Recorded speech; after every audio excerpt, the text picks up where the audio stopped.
Hello guys! Good morning! Gawa naman tayo ng chocolate flavored ng maha. Hindi ko na naipakita lahat ng mga ingredients pero pinagsama-sama ko lang dyan yung fresh milk, evaporated milk, unsweetened cocoa powder. Naglagay ako ng konting salt, vanilla, at saka ng butter. Naglagay rin ako ng konting condensed milk kasi ayaw din namin ng sobrang matamis. At saka dahil wala kami ditong nyog or gata, gumamit ako ng cooking cream. Niready ko na rin at tinunaw ang ating cornstarch. Gagamitin natin yan mamaya pagkakulo. Haluin lang natin ng mabuti hanggang sa matunaw lahat ng ingredients. Huwag natin hihintuan ng halo kasi matututungan siya sa ilalim. Haluin lang natin ng haluin hanggang sa kumulo siya. At pagka ganyang kumukulo na, kunin natin ang mga bubbles sa ibabaw.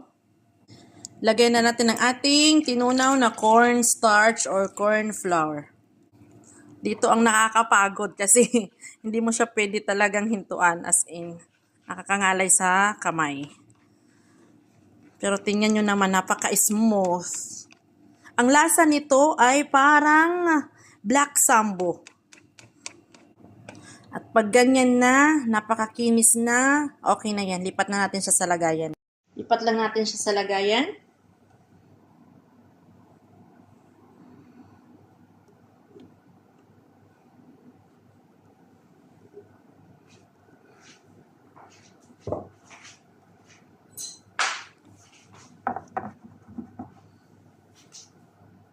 At meron akong Nesquik chocolate powder. Pang-garnish natin sa ibabaw.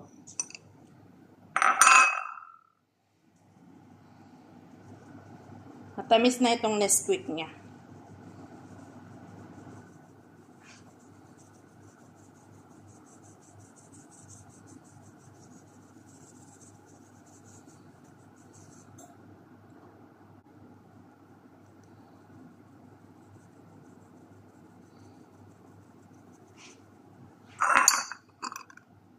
Charan! At ready na ang ating chocolate maha blanca.